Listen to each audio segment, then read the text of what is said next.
উত্তর বঙ্গোপসাগরের নিম্নচাপ পরিণত হয়েছে গভীর নিম্নচাপে।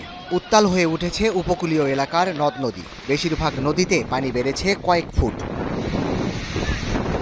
উত্তাল ঢেউ আর জোয়ারে ভাসছে দ্বীপ উপজেলা হাতিয়া। বিচ্ছিন্ন জনপদটির সাথে সারা দেশের নৌ চলাচল বন্ধ।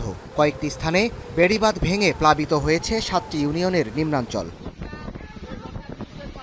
জোয়ারের পানি প্রবেশ করে লক্ষ্মীপুরের 3 উপজেলার 16 ইউনিয়নে দেখা দিয়েছে জলাবদ্ধতা। পানিবন্দী লক্ষাধিক মানুষ। নতুন করে ঘর দিতেছিলাম, পুরো ঘরটাই চলে গেছে। এই জোয়ারে অনেক ক্ষয়ক্ষতি হয়েছে হাতিয়ার মানুষের। অনেক জায়গায় পানি টানি আটকে রয়েছে, মানুষ চলাফেরা করতে পারতেছে না। আজকে আমরা ক্ষতিগ্রস্ত। আজকে আমরা দোকানপাট সবকিছু ভেঙে চুরে তছনছ হয়ে গেছে। নিম্নচাপে টানা 2 দিন ধরে বৃষ্টির কবলে ঝালকাঠি। সুগন্ধা, বিষখালী ও হলতা নদীর পানি বেড়েছে 3 থেকে 4 ফুট। বৃষ্টির সঙ্গে গুমোট আবহাওয়ায় আতঙ্কিত তীরবর্তী বাসিন্দারা। আমার গাড়ি সমান পানি হচ্ছে, রাত্রে ঘুমাইতে পারি না, চুলে চাটকি তলে দুইয়ে নামে গেছে।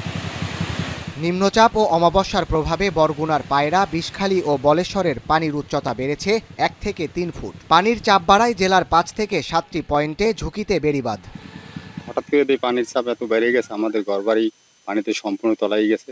যে ফালায় আপনার নাম আসলে হাতে কোনো কাজ হয় না, কিন্তু যদি বেরিবাঁধ না দেয় তাহলে আমরা থাকতে পারি না জায়গাতে। অস্বাভাবিক জোয়ারে প্লাবিত পটুয়াখালীর নিম্নাঞ্চল। আতঙ্কে চরাঞ্চল সহ নিম্নাঞ্চলের হাজারো বাসিন্দা। সতর্ক সংকেতে ট্রলার নিয়ে নিরাপদ আশ্রয়ে জেলেরা।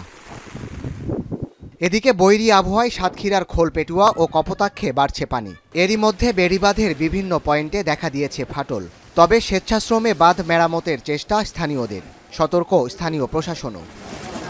নিম্নচাপের প্রভাবে থেমে থেমে বৃষ্টির কবলে বরিশাল। কীর্তনখোলার পানি বইছে বিপদসীমায়। এমন পরিস্থিতি আরও 3 দিন থাকতে পারে বলে জানিয়েছে আবহাওয়া অফিস। উত্তর পশ্চিম বঙ্গোপসাগর এবং বাংলাদেশের উপকূলীয় অঞ্চলে অবস্থানরত নিম্নচাপের কারণে বরিশালে 24 ঘন্টায় 20.8 মিলিমিটার বৃষ্টি রেকর্ড করা হয়েছে।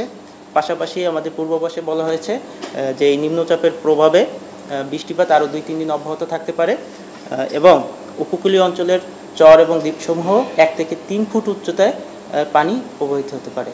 এদিকে বৈরী আবহাওয়ায় ভোলা, লক্ষ্মীপুর ও লক্ষ্মীপুরের সাথে ঢাকার নৌ চলাচল বন্ধ রয়েছে। সাদাত শাহেদ, এখন।